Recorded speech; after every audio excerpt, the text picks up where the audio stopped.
नमस्कार। आकाशवाणी जयपुर अजमेर से प्रस्तुत हैं प्रादेशिक समाचार।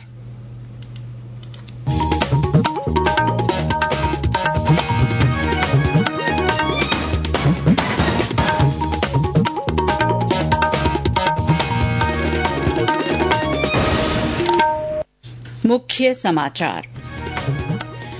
प्रदेश के पशुपालकों को कल से मोबाइल इकाइयों के जरिए घर पर ही पशुओं के इलाज की सुविधा मिलेगी। भारतीय वायुसेना के स्थापना दिवस पर मुख्य कार्यक्रम चेन्नई के तांबरम एयरफोर्स स्टेशन पर आयोजित। पीएम सूर्य घर मुफ्त बिजली योजना के तहत श्रीगंगानगर जिले में अब तक 4,758 किलोवाट क्षमता के सोलर पैनल स्थापित। और धरती आबा जनजातीय ग्राम उत्कर्ष अभियान में 12 जिले में 277 गांवों के जनजातीय लोग लाभान्वित होंगे।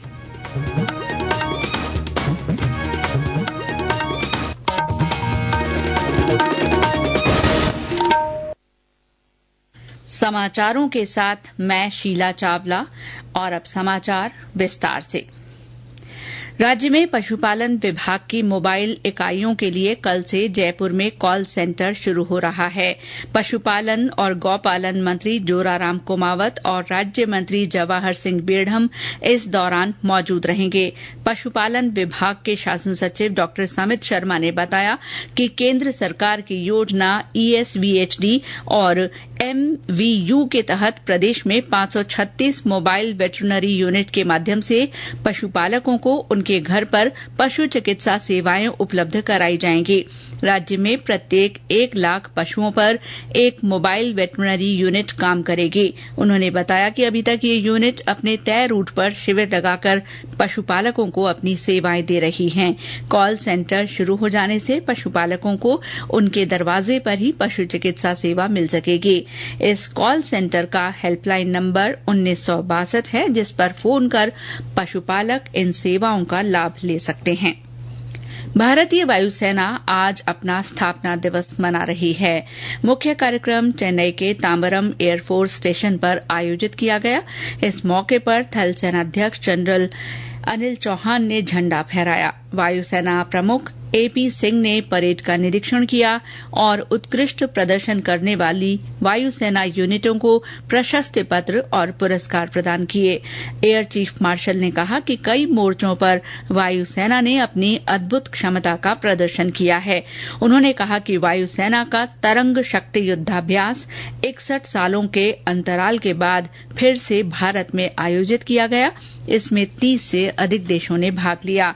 उन्होंने कहा कि वायु सैनिकों ने विभिन्न तरह की प्राकृतिक आपदाओं के मौके पर भी बढ़ चढ़कर राहत और बचाव कार्यों में हिस्सा लिया है। देश में अग्रिम पंक्ति के फाइटर जेट सुखोई 30 MKI को स्वदेशी तकनीक से अपग्रेड किया जा रहा है। विशेषकर इसमें रक्षा अनुसंधान और विकास संगठन DRDO की ओर से विकसित स्वदेशी उत्तम रडार लगाया जा रहा है, जो चौथी पीढ़ी के लड़ाकू विमान सुखोई 30 को 4.5 पीढ़ी के लड़ाकू विमान की क्षमता प्रदान करेगा। पिछले महीने जोधपुर में हुए डिफेंस एविएशन एक्सपो में DRDO ने उत्तम रडार का प्रदर्शन किया था। देश में वर्तमान में 259 सुखोई 30 लड़ाकू विमान हैं, जो चौथी पीढ़ी के जेट हैं। जोधपुर एयरबेस पर वायुसेना की 2 स्क्वाड्रन में सुखोई 30 विमान हैं, जिनकी संख्या करीब 36 है। रूस से टेक्नोलॉजी ट्रांसफर के बाद हिंदुस्तान एरोनॉटिक्स लिमिटेड की ओर से सुखोई का उत्पादन किया गया है। वर्तमान में 5वीं पीढ़ी के लड़ाकू विमान आ रहे हैं। रफाल 4.5 पीढ़ी का लड़ाकू विमान है। ऐसे में सुखोई की क्षमता बढ़ाने के लिए अब इसे अपग्रेड किया जा रहा है। प्रधानमंत्री नरेंद्र मोदी के तीसरे कार्यकाल में पहले 100 दिनों में किए गए महत्वपूर्ण कामों के बारे में जानकारी देने के लिए आकाशवाणी जयपुर के प्रादेशिक समाचार बुलेटिनों में विशेष श्रृंखला चलाई जा रही है। आज हम आपको उपभोक्ता मामले, खाद्य और सार्वजनिक वितरण मंत्रालय की उपलब्धियों के बारे में बता रहे हैं। मंत्रालय ने संस्थागत प्रक्रियाओं में सुधार लाकर उपभोक्ता अधिकारों को बढ़ाने, आवश्यक खाद्य पदार्थों की मूल्य निगरानी और देश भर में खाद्य वितरण प्रणाली में सुधार लाने को प्राथमिकता दी। इसी क्रम में अगस्त में संशोधित मूल्य निगरानी ऐप PMS 4.0 लॉन्च किया गया, जिसमें अब तक 16 अतिरिक्त खाद्य वस्तुओं को शामिल किया गया है। अब मूल्य निगरानी प्रणाली के तहत खाद्य वस्तुओं की कुल संख्या 22 से बढ़कर 38 हो गई है, जिससे बाजार की निगरानी और बेहतर हुई है। बफर स्टॉक के लिए NCCF और नेफेड द्वारा सरकार ने प्याज बाजार की कीमतों को स्थिर करने और उपभोक्ताओं को राहत देने के लिए 5 सितंबर से 35 रुपए प्रति किलो की दर से प्याज की बिक्री शुरू की है। इसके अलावा PM आशा योजना को मंजूरी दी गई। एकीकृत PM आशा योजना का उद्देश्य मूल्यों में उतार चढ़ाव को नियंत्रित करना और किसानों को लाभकारी मूल्य दिलाते हुए उपभोक्ताओं को किफायती मूल्यों पर आवश्यक वस्तुओं की उपलब्धता सुनिश्चित कराना है। राष्ट्रीय परीक्षणशाला द्वारा मानव रहित ड्रोन प्रमाणन, EV बैटरी परीक्षण, उर्वरकों की गुणवत्ता परीक्षण की मंजूरी दी गई। इसके अलावा मंत्रालय की महत्वपूर्ण इकाई BIS द्वारा 1,500 नए उत्पाद प्रमाणन का महत्वाकांक्षी लक्ष्य निर्धारित किया गया। BIS ने कुल 22,268 मानक प्रकाशित किए हैं। इसके अलावा उपभोक्ता देखभाल सुनिश्चित करने के लिए कॉमर्स प्लेटफॉर्म के लिए सुरक्षा प्रतिज्ञा की बाध्यता की गई। सुरक्षा प्रतिज्ञा उपभोक्ताओं को बेचे जाने वाले सामानों की सुरक्षा के संबंध में ऑनलाइन प्लेटफॉर्म की स्वैच्छिक प्रतिबद्धता है। समाचार कक्ष से न्यूज डेस्क की रिपोर्ट के साथ मैं मनीष मीणा। ये समाचार आकाशवाणी जयपुर अजमेर से प्रसारित किए जा रहे हैं। प्रदेश में PM सूर्य घर मुफ्त बिजली योजना के तहत घरों में सोलर पैनल लगाने का काम तेजी से किया जा रहा है।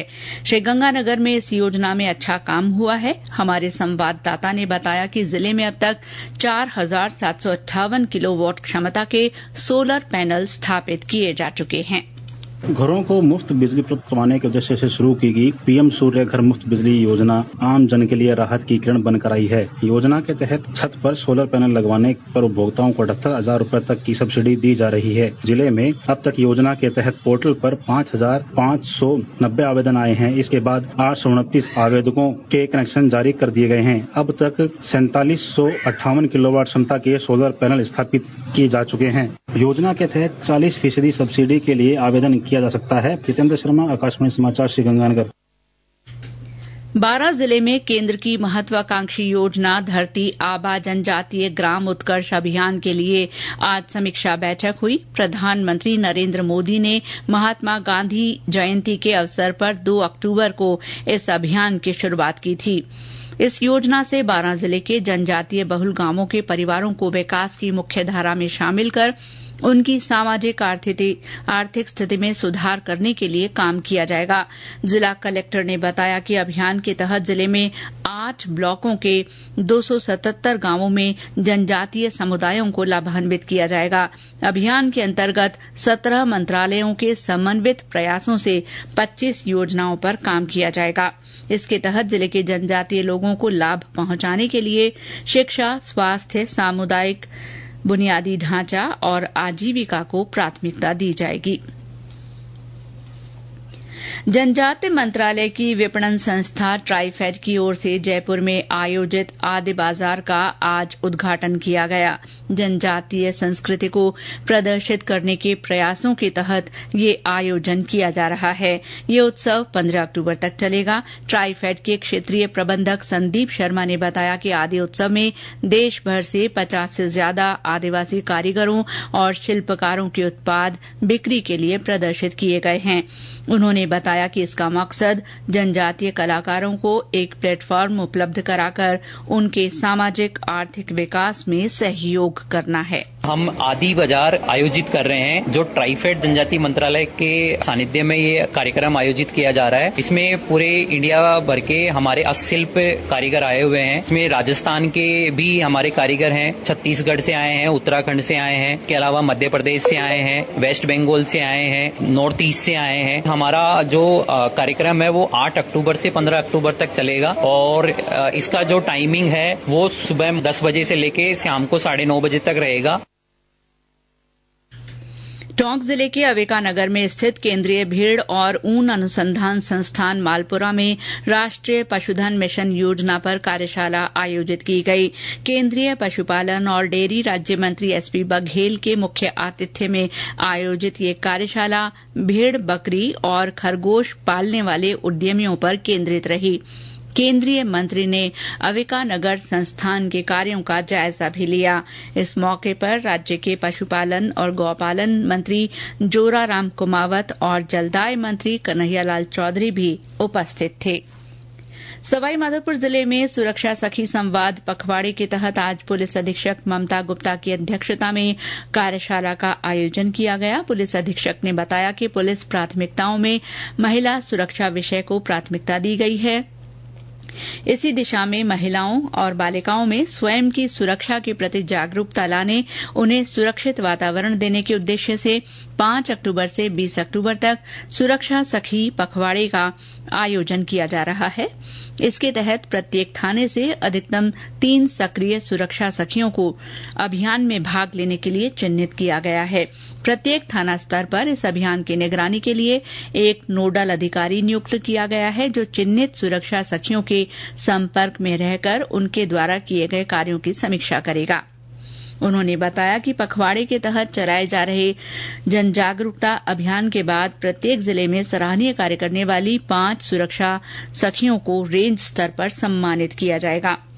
पाली में टोबैको फ्री यूथ कैंपेन 2.0 के अंतर्गत आज मीडिया कार्यशाला का आयोजन किया गया। सीएमएचओ डॉक्टर विकास मारवाल ने बताया कि नवाचार के तहत जिंदगी चुनो तंबाकू नहीं टैगलाइन और लोगों के साथ कॉफी कप प्रिंट किए गए हैं। ये कप ऑफिस की टेबल पर रहेंगे, जो आम जन को प्रेरित करेंगे। साथ ही विभिन्न गतिविधियां आयोजित की जाएंगी। इसमें नुक्कड़ नाटक, भाषण प्रतियोगिता, रैली और तंबाकू से मुक्ति शपथ के आयोजन शामिल हैं।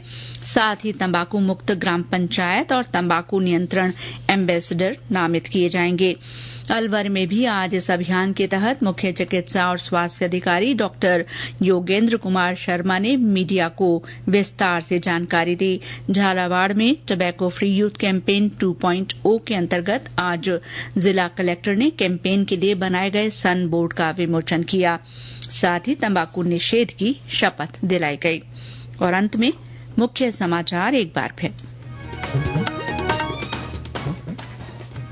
प्रदेश के पशुपालकों को कल से मोबाइल इकाइयों के जरिए घर पर ही पशुओं के इलाज की सुविधा मिलेगी।